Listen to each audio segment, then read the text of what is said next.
Bonjour et bienvenue sur la chaîne Zone Bourse. Aujourd'hui, je suis obligé de vous reparler des banquiers centraux et des taux négatifs parce que l'époque qu'on vit est vraiment complètement dingue. Alors vous avez peut-être suivi les annonces de Mario Draghi, le président de la BCE, la semaine dernière, qui sont principalement une baisse du taux de dépôt des banques commerciales de moins 0,4 à moins 0,5%, donc avec un impact principalement sur les taux courts, et puis une reprise des rachats d'actifs, donc ce qu'on appelle le quantitative easing, ou QE, qui eux auront un impact sur les taux longs, donc puisque la BCE va racheter pour 20 milliards d'euros d'obligations tous les mois. Tiens, mais comme c'est bizarre, Mario Draghi commence à réaliser que même en tirant toutes ses munitions, il n'arrive pas à relancer l'économie, puisqu'il prévient déjà que le soutien à la croissance, à partir de maintenant, il devra avant tout venir de la politique budgétaire des États. En fait, il enlève un petit peu de la pression qu'ont actuellement les banques centrales pour dire que voilà, à elles seules, elles ne pourront pas relancer l'économie. En fait, je dis qu'il a utilisé toutes ses munitions, mais non, il en reste une. Vous en avez peut-être entendu parler en pensant que c'était une blague, mais non, c'est pas une blague. C'est ce qu'on appelle l'hélicoptère money, donc le fait de potentiellement distribuer de l'argent directement aux ménages. Donc la banque centrale donnerait directement, peut-être 1000 euros, à tous les ménages de la zone euro pour relancer l'économie. Et quand je dis que c'est pas une blague, c'est que c'est vraiment quelque chose qui a été discuté au niveau de la BCE, même si Mario Draghi a dit que ce n'était pas d'actualité pour le moment. Et donc ça montre bien en fait le niveau d'impuissance des banquiers centraux pour qu'on puisse ne serait-ce que envisager ce type de solution.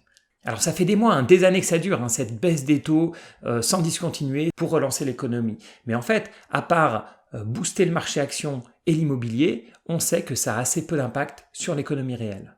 Alors on va essayer de comprendre pourquoi cette baisse des taux, elle ne marche pas ou plutôt elle ne marche plus. Alors d'abord parce que la monnaie banque centrale, c'est pas de l'argent classique. Donc en fait, les banques centrales, elles poussent par tous les moyens les banques commerciales à créer de l'argent en prêtant. Mais comme je l'avais expliqué dans la vidéo sur la création monétaire, les banques, elles ne créent la monnaie qu'à la demande des particuliers et des entreprises, lorsque ces particuliers ou ces entreprises demandent un crédit. Donc ça fait des mois et des années que la BCE, elle ouvre les vannes pour que les banques commerciales, elles se servent et prêtent de l'argent. Et elle limite au maximum les dépôts que les banques commerciales font auprès de la Banque centrale. En fait, ils veulent que cet argent, il circule dans l'économie. Mais si personne n'emprunte, c'est inefficace. Alors pourquoi est-ce que les taux d'intérêt bas ont une efficacité aussi limitée ? Eh bien parce que l'argent, ou le crédit dans ce cas-là plutôt, c'est comme toute chose, c'est-à-dire que quand on baisse le prix, ça augmente la demande, mais pas indéfiniment. Alors je vais prendre un exemple tout bête avec le marché des aspirateurs. Admettons qu'on veuille absolument vous faire acheter un aspirateur. Donc tous les marchands d'aspirateurs baissent de manière massive les prix. Qu'est-ce que vous allez faire ? D'abord, si vous avez un aspirateur qui est un peu ancien, vous allez le changer. Puis ils rebaissent encore les prix. Ok, vous allez acheter un deuxième aspirateur pour en avoir 2 dans la maison ou dans l'appartement. Et puis ils rebaissent encore les prix, ça vaut quasiment rien. Allez, à la limite, si vous avez une faible conscience écologique, vous allez en acheter un troisième, au cas où un des 2 premiers casserait. Puis maintenant, ils vous donnent de l'argent pour acheter des aspirateurs. Enfin, même, donc on va dire, ils vous donnent des aspirateurs et un peu d'argent. Vous allez en prendre plus, vous allez les stocker chez vous, en pensant peut-être même les revendre. Mais finalement, les revendre, vu que tout le monde a rempli sa maison d'aspirateurs, ça vaut quasiment plus rien. Donc oui, la baisse des prix, ça a un impact sur la demande, mais ça a des limites. Et pour le crédit, c'est exactement la même chose. Si vous êtes un particulier et que les taux baissent, comme c'est le cas depuis des années, 5, 4, 3, 2, 1%, vous allez acheter votre résidence principale, si ce n'est pas le cas, potentiellement faire quoi ? Un investissement d'achat locatif, une résidence secondaire, et puis les taux peuvent continuer à baisser, c'est pas pour ça que vous allez vous endetter de manière infinie. Et même chose, si vous ne pouvez pas acheter votre résidence principale, les taux peuvent passer à 0, vous n'aurez toujours pas les moyens de rembourser tous les mois un achat d'appartement. Et c'est la même chose pour les entreprises. Les taux baissent pour les entreprises, mais un projet qui n'était pas rentable, par exemple avec un taux à 3%. Est-ce qu'à 2,9%, une nouvelle baisse des taux, 2,9%, d'un coup l'entreprise, elle va absolument vouloir développer ce projet ?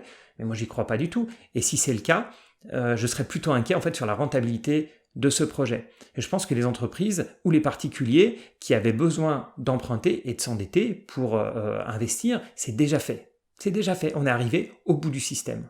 Autre exemple avec les taux négatifs appliqués aux particuliers, puisqu'on y arrive, on y arrive en France avec Lombardier qui va être la première banque à appliquer une taxe, c'est pas le mot, mais à appliquer un taux d'intérêt négatif sur les dépôts de ses clients, puisque tout dépôt au-delà d'1 million d'euros va se retrouver avec un taux d'intérêt négatif. Et il y a probablement d'autres banques privées qui vont appliquer la même chose. Alors je vous rassure, ce ne sera pas sur les petits dépôts, c'est vraiment pour ceux qui auront des dépôts de plusieurs millions, mais c'est quand même quelque chose qui se met en place. Alors revenons un petit peu à l'inefficacité des politiques monétaires. Admettons que ça vous arrive. Vous avez 10 000 € sur votre compte bancaire et votre banque vous prélève un taux d'intérêt négatif. Alors qu'est-ce que vous allez faire?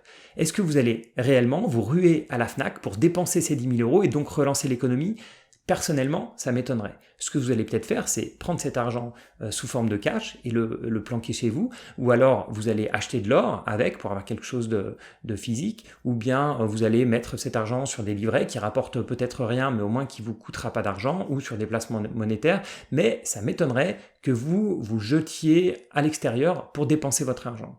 Et en fait, de la même manière que baisser les taux, ça ne va pas forcer les gens à s'endetter, à consommer et à investir, les taux d'intérêt négatifs sur les comptes des particuliers, ça ne va pas marcher. Et je ne suis pas le seul à penser que cette politique monétaire, non seulement elle est inefficace, mais elle est même dangereuse, puisque pour la première fois, il y a une partie des banquiers centraux européens qui se sont opposés donc à cette mesure. D'habitude, le Conseil y prend la décision de manière quasi unanime, et cette fois-ci, apparemment, il y aurait un tiers des membres qui se seraient exprimés comme étant contre, notamment les rachats d'obligations.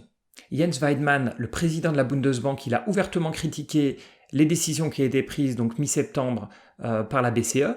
Et pire que ça, la Banque centrale néerlandaise, elle a même émis un communiqué officiel dans lequel son président a déclaré « Ce large paquet de mesures, et en particulier la relance du programme d'achat d'actifs, est disproportionné par rapport à la situation économique actuelle et il y a de bonnes raisons de douter de son efficacité ».